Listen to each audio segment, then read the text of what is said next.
Began pushing and pushing and pushing.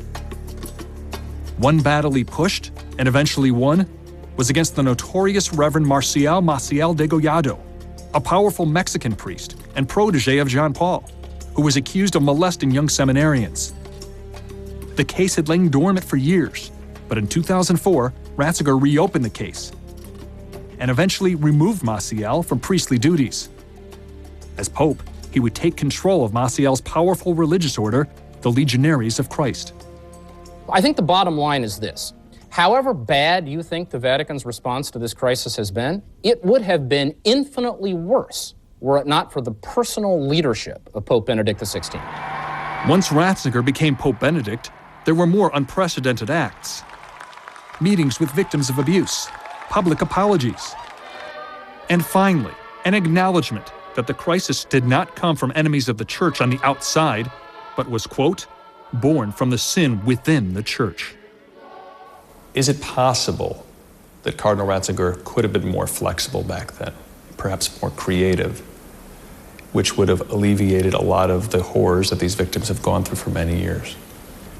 Cardinal Ratzinger was creative when he expressed his frustration with the canon law and ultimately went to John Paul II and asked for special faculties or permissions. So, I mean, is it fair to say that Cardinal Ratzinger was frustrated that he couldn't do more for these victims in getting rid of these bad priests? I think that we have it on record that he was frustrated, yes.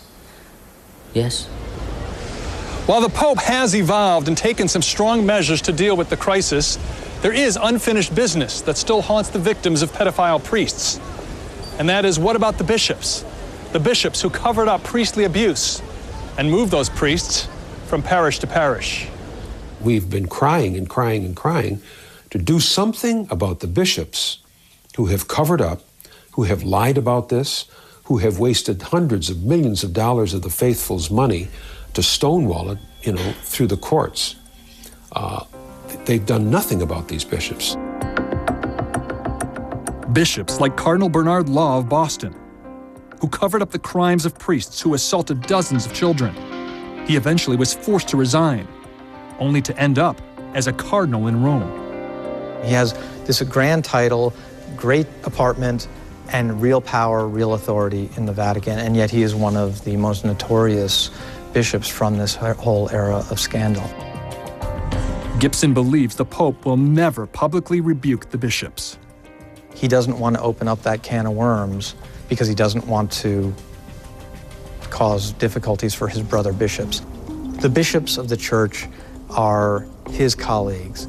That is his circle. And there is more unfinished business. Even now, it's hard to believe, but there are priests accused of abuse hiding in plain sight in the church. In this town in southern India lives a priest wanted by a U.S. prosecutor. CNN's Liz Nislos tracked him down. Joseph Jayapal has been accused of molesting 2 girls when he was a priest in Minnesota.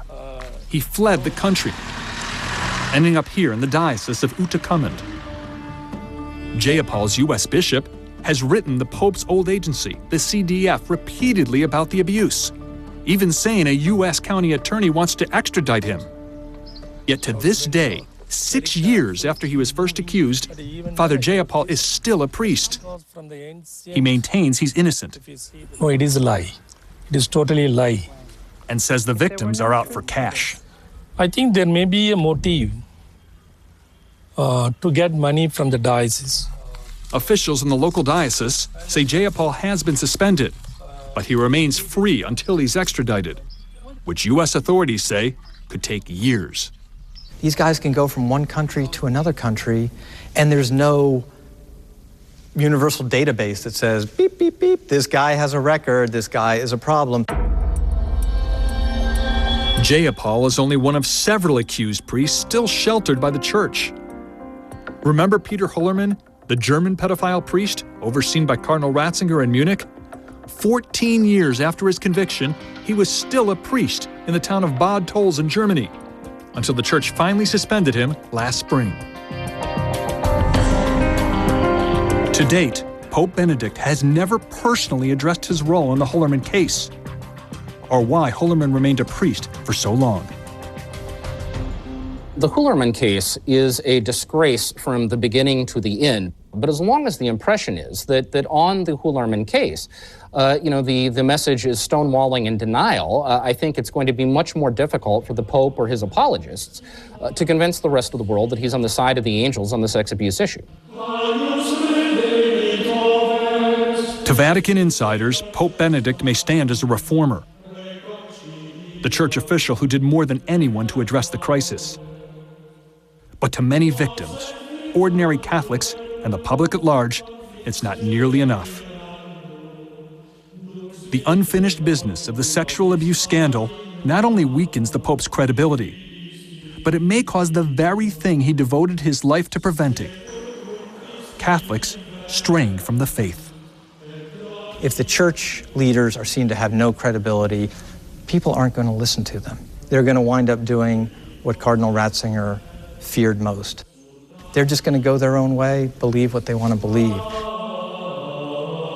In the end, that could be the worst scenario ever. That's the nightmare for Joseph Ratzinger. And to a degree, because of his track record, that could come true.